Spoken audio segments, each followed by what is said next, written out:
Hey everybody, Stefan Molyneux. Hope you're doing well. So, woke up this morning and, in a quite exciting and, if not downright pulse-pounding fashion, read the following from the Associated Press. Washington. President Donald Trump is making another hardline immigration play in the final days before the midterm elections, declaring that he wants to order an end to the constitutional right to citizenship for babies born in the United States to non-citizens. Most scholars think he can't implement such a change unilaterally. Okay, so we're going to get into the birthright citizenship issue, but let me just point out the rampant fake news embedded all over the place in just this particular paragraph. So it's not a policy change, it's not a political proposal, it's a hardline immigration play. In other words, it's a cynical ploy to appeal to its base, dog whistles, blah, blah, blah, right? It's an immigration play. It's not something that his voters desperately want and that in part he was elected to achieve. Declaring that he wants to order an end to the constitutional right to citizenship. There is no constitutional right to citizenship for babies born into the United States to illegal aliens. Just want to point that out, and we'll get into the details as to why. Wants to order an end to the constitutional right to citizenship for babies born in the United States to non-citizens. Now, see, non-citizens is not an accurate way of putting it because, you can be an immigrant wending your way through the system without being a citizen. So they're not talking about non-citizens. They're talking about people in the country illegally. It's like calling bank robbers non-depositors. It's like, well, I guess that's kind of true, but it's not really. And so most scholars think he can't implement such a change unilaterally. See, they say unilaterally and compare Trump's supposed hardline immigration play to scholars who know stuff and are right about things. And the idea that he would impose this unilaterally when he has a massive and clear mandate to deal with these kinds of issues from a very vast and energetic voting population, well, it's not unilateral if he's reflecting the will of the people. Isn't that kind of what democracy is supposed to do? Well, only when the person in charge is on the left. So the AP goes on to say, with 7 days to go before high-stakes elections that he has sought to focus on fear-mongering over immigration, Trump made the comment to Axios on HBO. Trump, seeking to energize his supporters and help Republicans keep control of Congress, has stoked anxiety about a caravan of Central American migrants making its way to the U.S Mexico border. God, they're good. It's such compressed foolishness and falsehood and manipulation. So he's just fear-mongering over immigration. Just fear-mongering.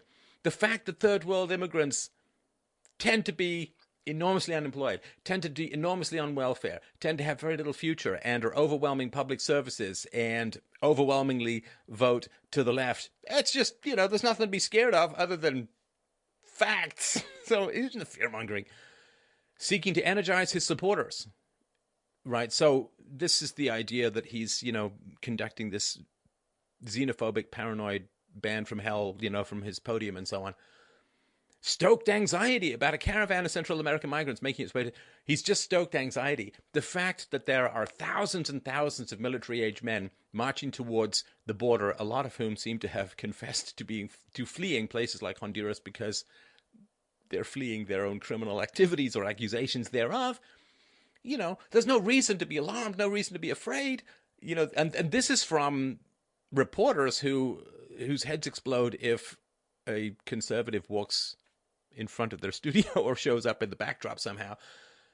There's no reason for anyone in America to be afraid of people coming swarming in across their borders and getting immediate access to legal representation and public services and healthcare and you name it, right? Dentistry. I mean, no reason, because it's just a caravan. Caravans are fun, don't you know? And the idea, of course, that this is just the tip of the spear, right? I mean, if this group get through, I'm telling you, I guarantee you, hundreds of thousands, if not millions, are going to come swarming north. This is a trial balloon, right? The tip of the spear, see if they can get through. So, yeah, but he's just stoking anxiety. There's no real anxiety. He's just making it up. AP goes on to say, Trump has long called for an end to birthright citizenship, as have many conservatives. An executive order would spark an uphill legal battle for Trump about whether the president has the unilateral ability to declare that children born in the U.S. to those living here illegally aren't citizens. Most scholars think he can't. Actually, Well, the Democrats, in fact, used to call for an end to birthright citizenship, and lots of non-conservatives call for an end to birthright citizenship. And as we'll talk about later, many countries in the West have also ended birthright citizenship. Does that mean all their leaders are fascists as well? Anyway, the Pew Research. This is such an example of the bubble in the media, right? So this is the Associated Press trying to calm people's fears. It says, the Pew Research Center found in a survey published 2 years ago that births to unauthorized immigrants were declining and accounted for about 1 in 3 births to foreign-born mothers in the U.S. in 2014. About 275,000 babies were born to such parents in 2014, or about 7% of the 4 million births in the U.S. that year, according to Pew estimates based on government data. That represented a decline from 330,000 in 2009 at the end of the recession. See, now this is them saying, it's no biggie. It's only about 1 in 3 births to foreign-born mothers in the U.S. Oh, I like the fact they put unauthorized immigrants in quotes. Like, if you're an immigrant, you're doing it legally, right? You've gone through the paperwork, you've had the health checks, you've had the mental checks, you've had the education checks, you've gone through the whole process, kind of an IQ test. So, you know, if you rob from a bank, you're not an unauthorized withdrawer. If you're withdrawing from a bank, it's, you know, you've got the money there. And if you're drilling through the wall and pulling out gold bullion, you know. So people saying, oh, it's only 7% of the 4 million births in the U.S. that year. And people, do they think people are going to say, well, that's really nothing then? It's like, no, that's quite a lot. You know, if 7% isn't a lot, maybe you guys in the newsrooms could hire 7% Trump supporters to be your reporters. No, because 7% is just crazy and it's too much. And the idea too, oh, it's coming down, you see, because the economy was, you know, I mean, it's declining. It's declining. The recession didn't end in 2009. It's just been propped up, in my view, by debt. But crazy. So this is the issue, and I was like, okay, I think it's time to talk about this. So let's take a step through. So what's the history? 14th Amendment to the U.S. Constitution reads, in part, and I'm not going to do old-timey voice here, although I won't say I'm not tempted. So it says, all persons born or naturalized in the United States and subject to the jurisdiction thereof are citizens of the United States and the state wherein they reside. All right? Now, we'll get into this in more detail, but born or naturalized, born, of course, born in the United States to legal citizens, or naturalized, you have become an American citizen through the legal process of immigration and the achievement or attainment of citizenship. The key part is subject to the jurisdiction thereof. We'll get into that. Interestingly enough, the 14th Amendment was ratified in 1868. Right after the 13th Amendment, kind of after the Civil War. 13th Amendment, of course, made slavery illegal. Now, why did you get Civil War, 13th Amendment, 14th Amendment right afterwards? Well, the 14th Amendment was designed to protect the rights of native-born black Americans whose rights were being denied as recently freed slaves, of course, in the South. So pretty much the entire purpose of the 14th Amendment was to stop Democrats in the South from completely nullifying the entire Civil War and the horrors of 800,000 men killed and all that, because the Democrats in the South were continuing to deny citizenship rights to all the slaves that had been newly freed. So, as usual, D'Souza, Democrats, this one is on you. So it was not designed so that women could stagger across the border at 8.5 months, drop a baby in the U.S. dirt, and suddenly gain anchor babies by which they could claw their entire village over the border in chain migration. So, no, it had nothing to do with immigration. We'll talk about that. So, the goal was to prevent state governments from denying citizenship to blacks who were born in the United States. So, it was there to combat Democrat racism. Now, of course, why did it not have anything to do with immigration? Because in 1868, the U.S. didn't have any formal immigration policy. So the authors of the 14th Amendment had no need to address immigration explicitly. They didn't need to talk about it. So it was an amendment to the Constitution. A change in the Constitution is a very serious business. And what was the actual intention behind it and what was the thinking behind it. So we'll talk about Jacob Howard. Senator Jacob Howard worked very closely with Abraham Lincoln to draft and then pass the 13th Amendment, which abolished slavery, of course. Jacob Howard also served on the Senate Joint Committee on Reconstruction, which drafted the 14th Amendment. And so, he had something to say about it. In 1866, Jacob Howard clearly defined the intent of the 14th Amendment. And I quote, "Every person born within the limits of the United States and subject to their jurisdiction is by virtue of natural law and national law a citizen of the United States. This will not, of course, include persons born in the United States who are foreigners, aliens, who belong to the families of ambassadors or foreign ministers accredited to the government of the United States, but will include every other class of persons. It settles the great question of citizenship and removes all doubt as to what persons are or are not citizens of the United States. This has long been a great desideratum in the jurisprudence and legislation of this country." So, again, we'll get into this in more detail, but let's just talk about this for a second. It's very, very important stuff. Born within the limits of the United States.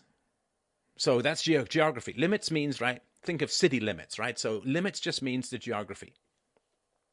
So if all he meant, or all the 14th Amendment meant, was you just dropped a baby somewhere in the continental United States or any of its states, then they would have just said born within the limits of the United States. But they add this thing, and subject to their jurisdiction. And subject to their jurisdiction. So, for example, ambassadors can sometimes have diplomatic immunity, or they may be subject to certain laws in their home countries and so on.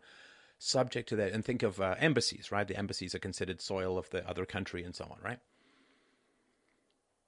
So he says very clearly, this will not, of course, include persons born in the United States who are foreigners, who are just there for a visit, aliens, right? People who've come in illegally, and who belong to the families of ambassadors or foreign ministers, blah, blah, blah, right? So include every other class of person. So subject to their jurisdiction means, well, actually we'll get into it more, but it means subject to the United States laws and the jurisdiction of the United States and to no other country. So the phrase subject to the jurisdiction thereof was designed to exclude American-born persons from automatic citizenship if their allegiance to the United States was not complete.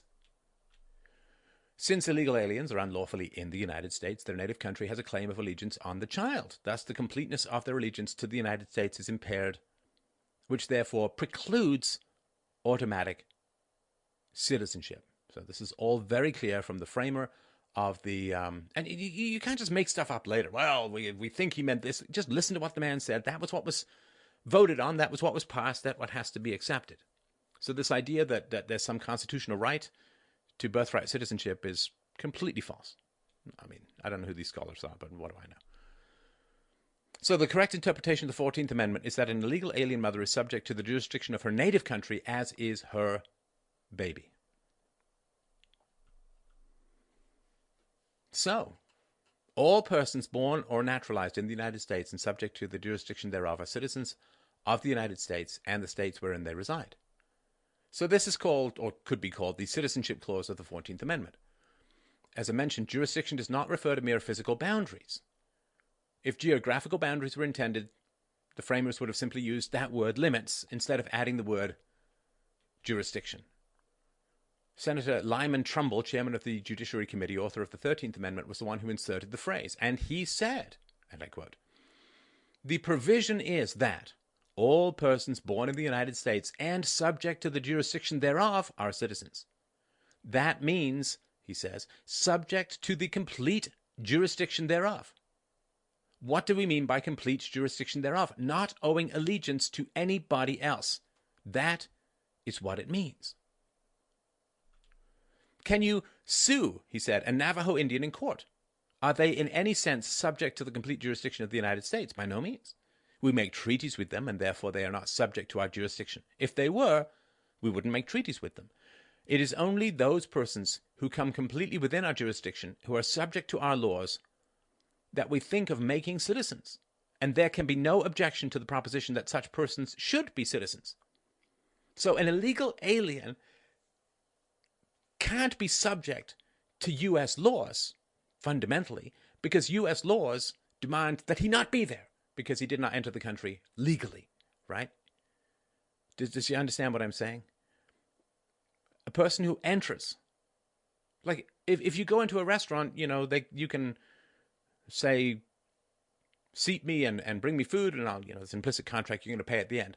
But if you go in and take a hostage, that kind of all, hey, where's my right to sit and have a nice meal? And, well, it doesn't really exist anymore because you now have committed a crime.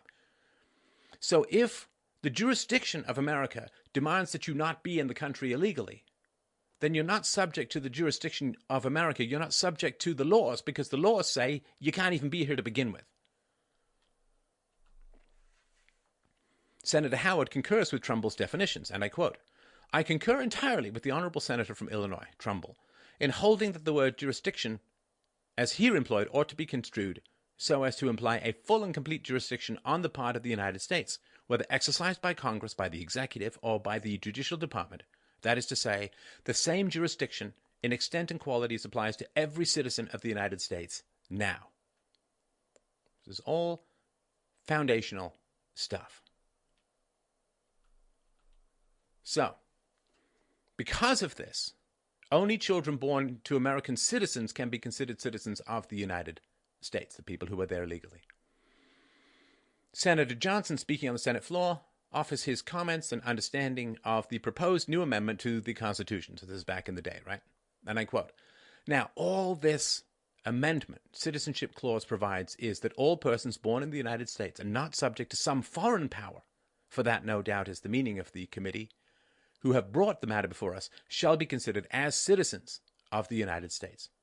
That would seem to be not only a wise but a necessary provision. If there are to be citizens of the United States, there should be some certain definition of what citizenship is, what has created the character of citizens as between himself and the United States. And the amendment says that citizenship may depend upon birth, and I know of no better way to give rise to citizenship than the fact of birth within the territory of the United States, born to parents who at the time were subject to the authority of the United States. Subject to the authority of the United States. Senator W. Williams said, quote, "In one sense, all persons born within the geographical limits of the United States are subject to the jurisdiction of the United States. But they are not subject to the jurisdiction of the United States in every sense. Take the child of an ambassador. In one sense, that child born in the United States is subject to the jurisdiction of the United States because if that child commits the crime of murder or commits any other crime against the laws of the country, to a certain extent he is subject to the jurisdiction of the United States, but not in every respect. And so with these Indians. All persons living within a judicial district may be said, in one sense, to be subject to the jurisdiction of the court in that district.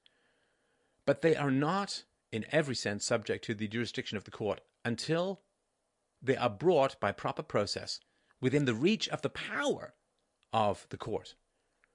I understand the words here, subject to the jurisdiction of the United States, to mean fully and completely subject to the jurisdiction of the United States. Seems clear to me. Kind of unambiguous. Now, we're talking 1866. Representative John Bingham of Ohio affirmed the understanding and construction used by the framers in regards to birthright and jurisdiction while speaking on civil rights of citizens in the House on March 9th, 1866. Quote, "I find no fault with the introductory clause as 61 bill, which is simply declaratory of what is written in the Constitution, that every human being born within the jurisdiction of the United States of parents not owing allegiance to any foreign sovereignty is, in the language of your Constitution itself, a natural-born citizen." Now, there's further convincing evidence for the demand of complete allegiance required for citizenship, and that is found, of course, in the naturalization oath of allegiance to the United States of America. This, of course, is required to become an American citizen of the United States, and it reads in part, and I quote, "I hereby declare on oath that I absolutely and entirely renounce and abjure all allegiance and fidelity to any foreign prince, potentate, state, or sovereignty, of whom or which I have heretofore been a subject or citizen." Now, there is the rather exciting issue of dual citizenship, and most importantly, of course, it seems to be politically dual citizenship with Israel, but that is a topic for another time. So, the Constitution of the United States does not grant citizenship at birth to anyone who happens to be born within the geographical borders of America. Let's say you're flying over America on your way to somewhere else. Anyway, the allegiance, complete jurisdiction of the child's birth parents at the time of birth determines the child's citizenship, not mere geographical location. For example, if the United States does not have complete jurisdiction to compel a child's parents to perform jury duty, for instance, the U.S. does not have the complete jurisdiction demanded by the 14th Amendment to make their child a citizen of the United States by birth. So if you're, let's say, a Canadian snowbird and you're down there for a couple of months in the winter, can you be compelled to perform jury duty? Well, no, because you're not subject to the complete jurisdiction of the United States. You understand, right? Now, over a century ago, the Supreme Court correctly confirmed this restricted interpretation of citizenship in the so-called slaughterhouse cases. Boy, they really knew how to name their cases back then, didn't they? Elk v. Wilkins, the phrase, subject to its jurisdiction excluded from its operation, quote, children of ministers, consuls, and citizens of foreign states born within the United States. Citizens of foreign states born within the United States. Well, of course, if you're in America illegally, you are still a citizen of a foreign state, right? So if you come from Mexico over the border and you're in America illegally, you are still a citizen of Mexico. You are not a citizen of the United States. You are not subject to the complete jurisdiction of the United States. In the case, Elk v. Wilkins, the indigenous American claimant was considered not an American citizen because the law required him to be, quote, not merely subject in some respect or degree to the jurisdiction of the United States, but completely subject to their political jurisdiction and owing them direct and immediate allegiance, right? Because this is back in the day when, the guy said earlier, treaties were made and so on, which did represent a non-citizen situation. Now, in 1924, Congress did pass a special act to grant full citizenship to the indigenous population, what we call the American Indians at the time. They weren't citizens, even though, of course, they were born within the borders of the United States, right? So the Indians were not citizens. The indigenous population were not citizens, even though, of course, they were born. The Citizens Act of 1924 provides that, and I quote, the following shall be nationals and citizens of the United States at birth. A person born in the United States and subject to the jurisdiction thereof. That A doesn't include that limit thing. Within the limit of the United States, no geographic in the United States and subject to the jurisdiction thereof. And B, a person born in the United States or a member of an Indian, Eskimo, Aleutian, or other Aboriginal tribe. How are other countries doing? Now, there are the estimates that we talked about earlier that there may be over 300,000 anchor babies born each year in the United States. Illegal alien mothers thus add more to the U.S. population each year than immigration from all sources in an average year before 1965. Say it again. Say it again. Illegal alien mothers thus add more to the U.S. population each year than immigration from all sources in an average year before 1965. 1965, the Immigration Act, of course, pivoted immigration from white European countries to third world countries. The American population was never consulted, and the promise was made that this would never alter the demographics of the United States. So other countries, Australia rescinded birthright citizenship in 2007. New Zealand, in 2006. Ireland in 2005. France in 1993. And the United Kingdom in 1983. So unless all those countries are pure fascist, this ain't fascism. And this what happened when the population was actually asked. Why would the population want this in any way, shape, or form? Why would you want to reward people who've committed criminal acts with one of the ultimate prizes in the known universe, which is American citizenship? Why on earth would you want to do that? You're not supposed to keep the profits of criminal actions. You know, criminals in prison can't even keep the profits of books that they write. If you steal $1 million from the bank and then you give it to your adult kid doesn't get to keep it. You don't get to hand down the proceeds of a crime and get to keep those. And being an illegal alien is being a criminal. And passing along citizenship to your child is allowing the child to keep the profits of the crime committed by the adult. And I don't remember that happened at Bernie Madoff's kids. So the United States and Canada are the only remaining industrialized nations to grant automatic citizenship to every person born within the borders of the country, regardless of their parents' nationality or immigration status. So, how did this come about? You can get more of this surrounding Ann Coulter's excellent book, Adios America, but what happened? Well, 1982. See, that's how far back it goes. Was there a constitutional amendment that went through the whole process? Remember Phyllis Schlafly pushing back against the Equal Rights Amendment? Do you remember this whole conversation about? No. Just created out of nothing. Automatic citizenship for anyone born in the U.S. was created by Justice William Brennan and inserted into a footnote in a 1982 Supreme Court case. You know, a footnote in a court case. Just like the founders didn't intend. So Justice Brennan slipped a footnote into a 5-4 decision in Plyer versus Doe saying that, quote, no plausible distinction, end quote, could be drawn, quote, between resident aliens whose entry into the United States was lawful and resident aliens whose entry was unlawful. I'm no lawyer. I must tell you that. You know that. I find that a little implausible. No plausible distinction can be drawn between people obeying the law and breaking the law? You know you're a judge, right? You know that's the entire point. You have one job, which is to determine what is legal and what is illegal. If you say that there's no plausible distinction between people who are obeying the law and people who are wantonly and knowingly violating the law, I guess we're going to see what's underneath those robes, because you need to take them off. Madness. Now, do you remember how, conservatives are ones, right? In 1993, Nevada Democratic Senator Harry Reid introduced a bill that would clearly end citizenship for the children of illegal aliens. And I quote, if you break our laws by entering this country without permission and give birth to a child, we reward that child with U.S. citizenship and guarantee full access to all public and social services this society provides. And that's a lot of services. Is it any wonder that 2/3 of the babies born at taxpayer expense in country-run hospitals in Los Angeles are born to illegal alien mothers? In 2003, 70% of the 2,300 babies born in Stockton's San Joaquin. Yaquin? I should know this. I'm so sorry. I normally check the pronunciations before these shows. Joaquin, Phoenix. General Hospital's maternity ward were anchor babies. And you know what happened to Stockton? Kind of went bankrupt. So, yeah, two-thirds of the business back in 1993. 2/3 of the babies born at taxpayer expense in county-run hospitals in Los Angeles are born to illegal alien mothers.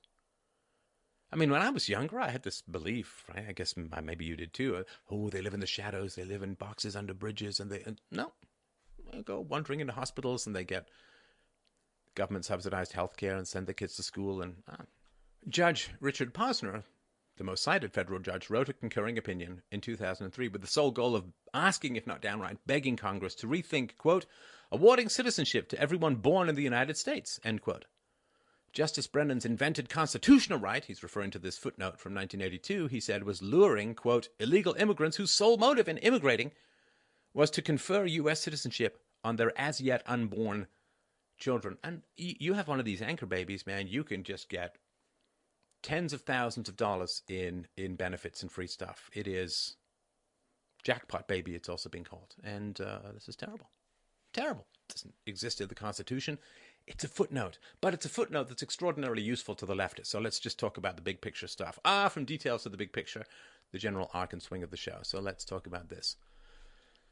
So 1965 was the time that the leftists began to really want to jig with immigration into the West. Now, was it because they were so anti-racist? No. It was because third world immigrants are going to vote for the left. Third world immigrants vote Democrat, they vote Labor, they vote for the left as a whole. And you can see this all over the place. I've done presentations on it. It's very, very clear. So They say, well, you can't judge other groups as a whole, but the whole point is that they bring these groups into the West because the groups are going to vote for the left. They know that they're different from the local population, but if the local population says they're different from me, you're a racist. But the whole point of bringing them in is to ginny up, put your thumb on the scale, and get votes for the left. This is what the left does. They can't win the intellectual argument, so they do judicial activism, they do footnotes, they do demographic change, and they scream racist at anyone who complains because they can't win. And this has been the case since the 1960s. So they originally hoped to win because communism and socialism were going to be so productive. And when it proved that that was not the case, then they pivoted towards infiltration. And when that was to some degree blocked by Joseph McCarthy, then they moved to a demographic change, to immigration as a way of imposing socialism on the West. So they started losing the argument ideologically, in particular in the 1960s. I mean, because Khrushchev had come forward and started revealing the cult of personality and the mass murdering crimes of Stalin, and they weren't able to hold back the dam of reality coming out of the collectivist, centrally planned hellscape of socialist economics. So the fact that communism had been discredited by reason, Mises, history, evidence, facts, data, you name it, well, they weren't about to give up their position. They couldn't convince anyone anymore, so they just started doing long-term demographic change. And so very, very sort of in a rapid fire fast forward here, diversity, mass third world immigration drives up the costs of healthcare, renders significant sections of the lower IQ population unemployable because you've got massive waves of people crashing in, taking jobs, and it drives up the cost of healthcare and housing. And this caused a problem because illegals were having trouble paying for any of their healthcare. Now, of course, they can just wander into an emergency room and they have to be seen, no questions asked. But what happened is the cost of housing went up, and therefore fewer people from the third world ended up in houses. So the government forced banks to start lending to unqualified people in order to bring the demographics up to what they perceived as equality. There was never any inequality, but for reasons I've gone into in other shows. So they forced the banks to lend to underqualified people. The banks didn't like those loans, so they bundled them up in these mortgage-backed securities and sold them around the world to like in the same thing that they're doing with the hellish crater and black hole of student debt at the moment. They're just bundling it up and selling it overseas to people who don't know what's going on. This, of course, caused a housing crash. Illegals driving up the cost of healthcare and immigration, of course, from the third world massively drives up the problem and cost of healthcare, because they often arrive with health problems, teeth problems, and so on, and they don't generally put enough into the tax system to cover their system, their costs. And so you had to push the banks to sell more houses to people who were unqualified, and then Obamacare had to give healthcare to third world immigrants, both legal and illegal. And then what happened was, well, the tax debts are going up, taxes are going up, social strife is going up, diversity is causing more and more problems, and the percentage of European background whites in America cratered, and whites kind of freaked out because blacks and third world immigrants and Hispanics and so on overwhelmingly vote for the Democrats, although Candace Owens is leading a very noble change, a charge against that. And so as the percentage of whites dropped enormously, whites freaked out, not because of racism, but because other groups are going to vote for bigger government that at least whites in general have to pay for. So then you get votes for Trump. You get a desperate desire to control immigration, which is the response of native-born populations in voting for populists all around the world, or at least the Western world. So you get Trump, you try to get control over immigration, and now there's a real push to end this birthright citizenship for reasons that make entire sense once you understand the background and the desperate desire for people to retain the freedoms that their ancestors fought, bled, and died to hand to them with shaky, bloody hands. So I hope that this helps you get a real quick grip on this as a whole. I put my sources to below. Thanks as always, everyone, so much for watching and for listening. I look forward to your comments, even the ones from the last video. And please, if you can, I really appreciate if you can help out this show at freedomainradio.com/donate. It's very, very necessary, very gratefully appreciated, and I think I do provide a lot of value. So that's freedomainradio.com/donate. Thanks, everyone. I'll talk to you soon.